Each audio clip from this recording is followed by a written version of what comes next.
किसान भाइयों, हमारे यहाँ जो फल एवं सब्जी परीक्षण है उसके भी हम उत्पाद तैयार करते हैं। हमारे यहाँ इसके लिए भी एक इकाई है और वहाँ पे महिलाओं को प्रशिक्षण दिया जाता है। इससे हम विभिन्न प्रकार के जैम, जेली, अचार, मुरब्बा तैयार करते हैं और इसको भी हम किसानों तक यहाँ तक पहुँचा रहे हैं। इसके अलावा चूँकि जैविक खेती को इस समय बढ़ावा दिया जा रहा है, इसको देखते हुए हमारे यहाँ जैविक उर्वरक बनाने की इकाई लगाई गई है। इसमें हम राइजोबियम कल्चर, पीएसबी, एजेटोबैक्टर, एजोस्पाइरलम जैव उर्वरक तैयार करते हैं और बहुत ही कम लागत में हम इसको किसानों तक पहुंचाने का प्रयास कर रहे हैं तथा इसके बारे में हम विभिन्न कृषि विज्ञान केंद्रों के माध्यम से किसानों को सलाह देते हैं कि जैविक खेती के लिए इनका प्रयोग जरूर करें। इनकी कीमत भी कम होती है, इससे मृदा की उर्वरा शक्ति भी बने रहती है। इसी कड़ी में हमारे यहाँ एक छत्तीसगढ़ खेती त्रैमासिक पत्रिका का प्रकाशन किया जाता है। ये इसकी वार्षिक सदस्यता शुल्क हम लेते हैं और किसानों को घर बैठे उनके घर के पते से हम इनको पहुंचाने का कार्य करते हैं। ये त्रैमासिक पत्रिका है और इसमें जो लेटेस्ट जो नवीनतम जानकारी है उसको हम किसानों तक पहुंचाते हैं। हमारे यहाँ एक कृषि अभियांत्रिकी संकाय में एक इकाई है जिसमें कि हम किसानों हेतु छोटे छोटे कृषि यंत्र, खासकर बैल चालित हस्तचालित कृषि यंत्र बनाते हैं। ये जो मेरे हाथ में देख रहे हैं मेज सेलर है, ये मक्के के दाने को निकालने का काम करता है। जब हम इसमें मक्के को घुमाते हैं तो उसका दाना आसानी से निकल जाता है और इसकी भी बहुत अच्छी डिमांड हमारे किसान भाइयों से आती है। हमारा उद्देश्य है कि हम इस कृषि उत्पाद केंद्र की सहायता से हम इस उत्पाद को किसानों तक पहुँचाएँ।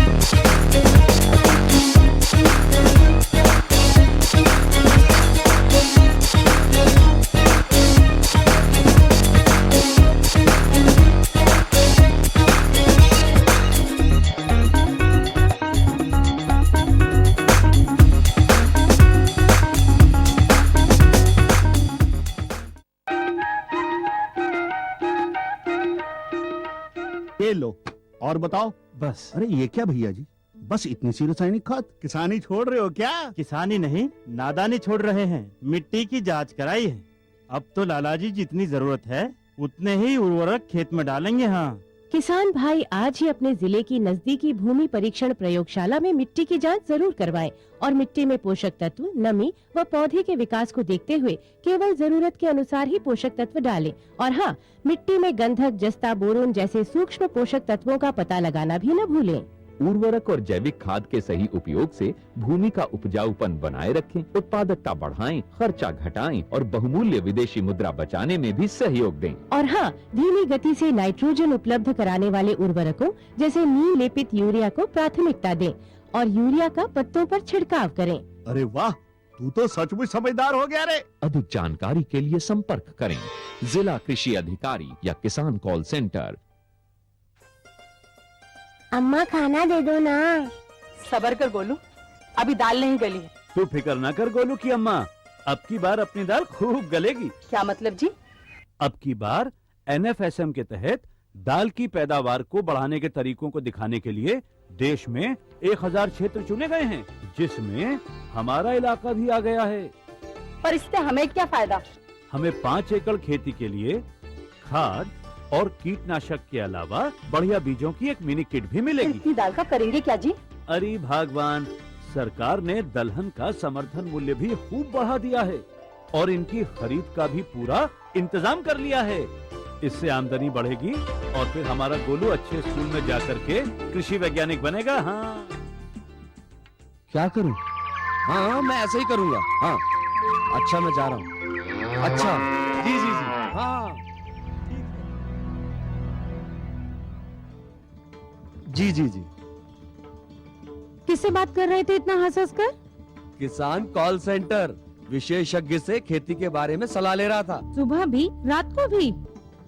किसान कॉल सेंटर सुबह 6 बजे से रात को 10 बजे तक खुलता है। रविवार को भी? हाँ भाई, साल के 365 दिन खुलता है। और इतना फोन का बिल कौन भरेगा? अरे किसान कॉल सेंटर की सेवा मुफ्त है। पर तुम ये सब क्यों पूछ रही हो? मैं तो कुछ और ही समझी थी। किसान भाई कृषि संबंधी समस्याओं का अपनी भाषा में तुरंत समाधान पाने के लिए पूरे भारत में किसी भी फोन से राष्ट्रीय हेल्पलाइन नंबर 1800-1801-551 पर संपर्क करें। किसानों का दोस्त किसान कॉल सेंटर।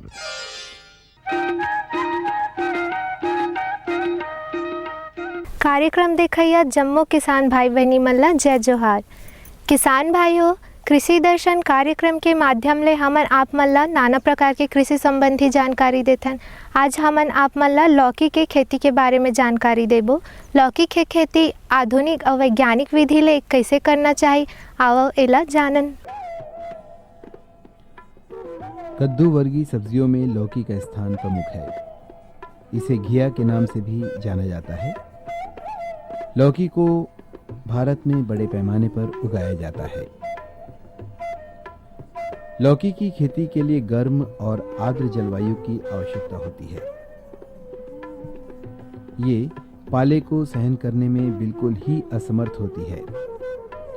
लौकी की बुआई गर्मी और वर्षा में की जाती है। लौकी को विभिन्न प्रकार की भूमियों में उगाया जा सकता है, लेकिन उचित जल धारण क्षमता वाली जीवांश युक्त हल्की दोमट भूमि इसकी सफल खेती के लिए सर्वोत्तम मानी गई है। वैसे उदासीन या न्यूट्रल भूमि जिसका कि पीएच मान उदासीन हो, इसके लिए काफी अच्छी होती है। नदियों के किनारे वाली भूमि भी इसकी खेती के लिए उपयुक्त मानी जाती है। कुछ अम्लीय भूमि में इसकी खेती की जा सकती है। लौकी की खेती के लिए पहले जुताई मिट्टी पलटने वाले हल से करें। इसके बाद 2 से 3 बार हैरो या कल्टीवेटर चलाया जाए। जलवायु और जमीन के मान से हमारा राज्य भी लौकी के लिए सोना है। यहाँ लौकी उत्पादन की विपुल संभावनाएं हैं। हमारे ही राज्य के कई किसान लौकी की खेती कर मौसमी लाभ कमाना शुरू कर दिया है। ये एक शुभ संकेत है।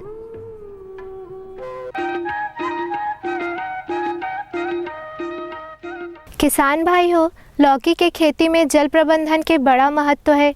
एमा कब कब और कतका मात्रा में सिंचाई करना चाहिए, आओ एला जानन। ग्रीष्मकालीन लौकी की फसल के लिए 4 से 5 दिन के अंतराल में सिंचाई की जानी चाहिए, जबकि वर्षाकालीन फसल के लिए सिंचाई की कोई आवश्यकता नहीं होती, बशर्ते वर्षा पर्याप्त मात्रा में हो रही हो। और वर्षा के न होने की स्थिति में आवश्यकतानुसार सिंचाई की जरूरत होती है। जाड़े के दिनों में 10 से 15 दिनों के अंतर पर सिंचाई की जानी चाहिए। लौकी की अच्छी उपज प्राप्त करने के लिए पंक्ति से पंक्ति की दूरी 1.5 मीटर के करीब होनी चाहिए और पौधे से पौधे की दूरी लगभग 1 मीटर होनी चाहिए। लौकी की फसल के साथ ही साथ अनेक प्रकार के खरपतवार भी उगाया करते हैं। उसकी रोकथाम भी बहुत जरूरी है। इसके लिए जनवरी मार्च वाली फसल में 2 से 3 बार और जून जुलाई की फसल में 3 से 4 बार निंदाई किया जाना चाहिए।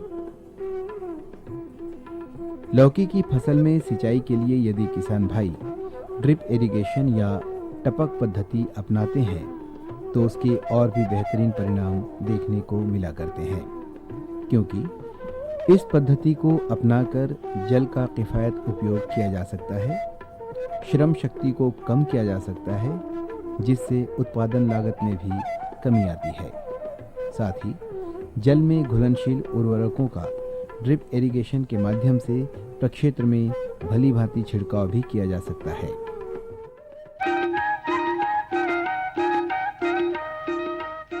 किसान भाई हो, लौकी के खेती में खाद प्रबंधन के जानकारी होना घलो बहुत जरूरी है।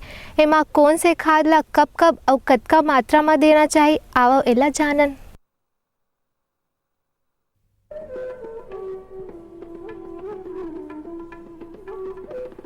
लौकी की फसल के लिए मृदा की जांच कराकर खाद और उर्वरक डालना आर्थिक दृष्टि से उपयुक्त होता है।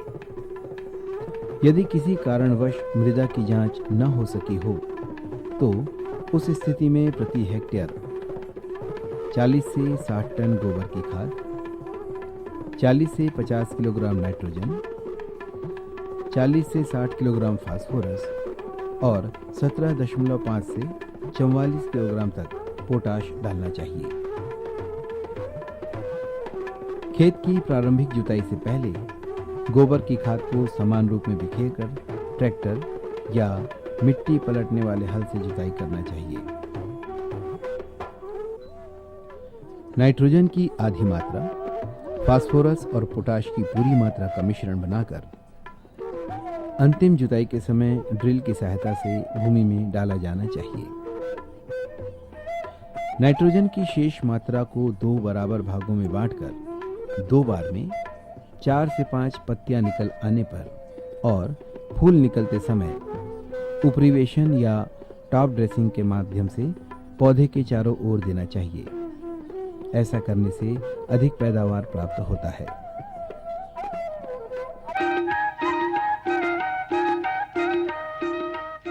किसान भाई हो, लौकी के खेती में रोग राई ला एक घलो बहुत डर रही थे, तो रोग का हरे और ओकर से बचे का उपाय हरे, कौन से रोग में कौन दवा के कब कब और कतका मात्रा में छिड़काव करना चाहिए, आओ एला जानन।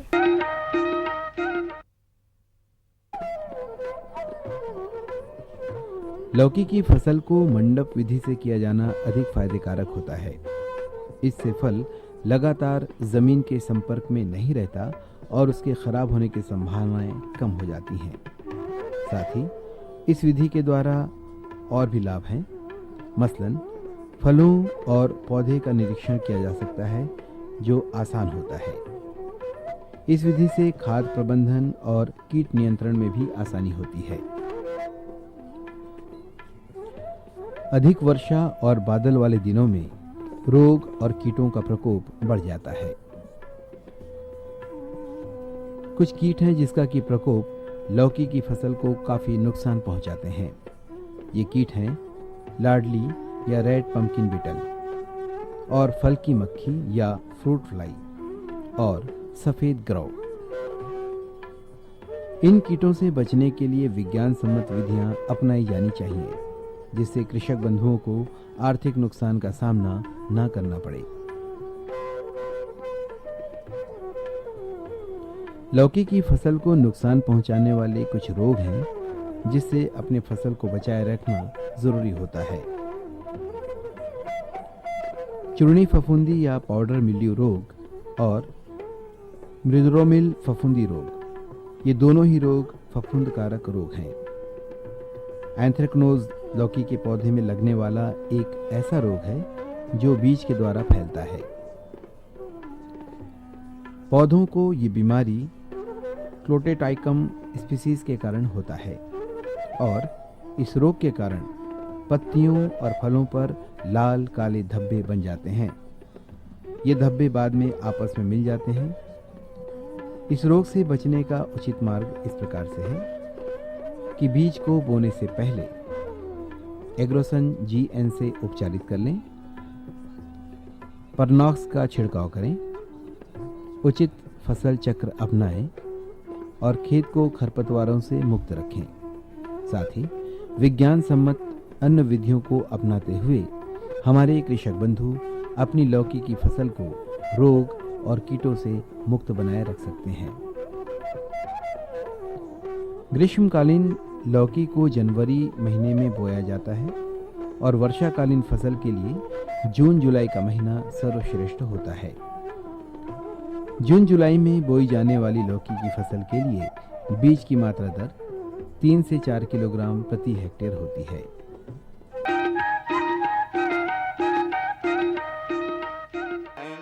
संझा के सुमरौ आरती परत काले पर भावे, अंत में सुमरौ सतनाम मिला की संकट महु सहाय। मुला दर्शन देना बंदी छोर, दरस बिना जिन सकाऊं। मुला दर्शन देना बंदी छोर, दरस बिना जिन सकाऊं। मुला दर्शन देना बंदी छोर, दरस बिना जिन सकाऊं। मुला दर्शन देना बंदी छोर, दरस बिना जिन सकाऊंगा, दरस बिना जिन सकाऊं। दरस बिना जिन सकाऊं, दरस बिना जिन सकाऊं हो, दरस बिना जिन सकाऊं। दरस बिना जिन सकाऊं। मुला दर्शन देना बंदी छोर, दरस बिना जिन सकाऊं। मुला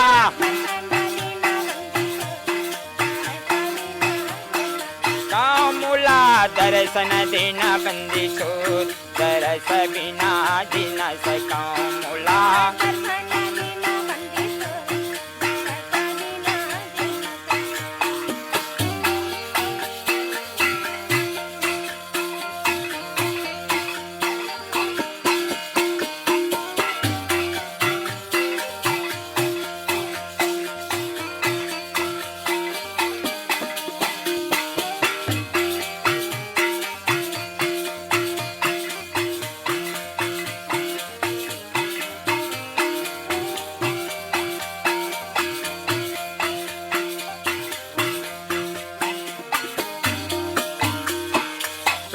कमल महु गुरु जी बिराजे, कमल महु गुरु जी बिराजे। भाई सुरती कमल महु गुरु जी बिराजे, जी बिराजे। गुरु जी बिराजे हूँ, गुरु जी बिराजे। बिरु जी बिराजे हो, बाबा जी बिराजे। ये गा त्रिगुण पापन सनिया मुला, दर्शन देना बंदी छोर, दरस बिना जिन सकाऊं। मुला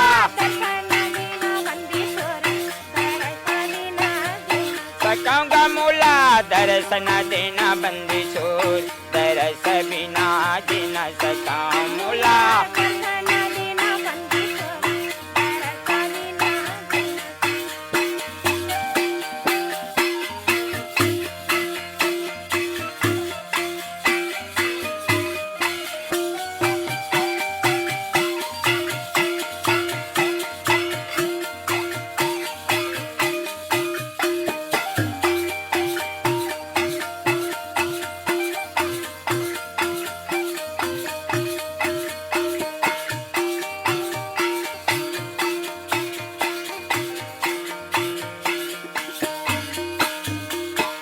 एक तरस पाई सतपुर सके हो, सतपुर सके।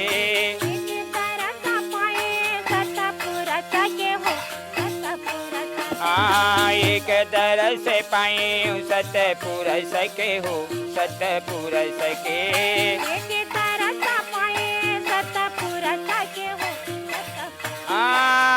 सतपुर सके हो, सतपुर सके। भाई सतपुर सके हो, सतपुर सके। ये गा निर्गुण भाव दर्शनिया मुला, दर्शन देना बंदी छोर, दरस बिना जिन सकाऊं। मुला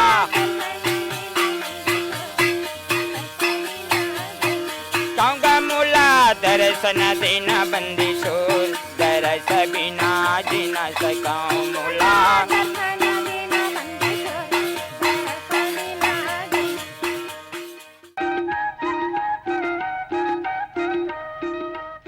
किसान किसान भाई हो, एक कार्यक्रम के माध्यम ले आप मन ला बहुत सुघर जानकारी प्राप्त होगे होई। अवैया अंक में एक नवा जानकारी के साथ फिर उपस्थित होबो। तब तक बर दो विदा। जय जोहार।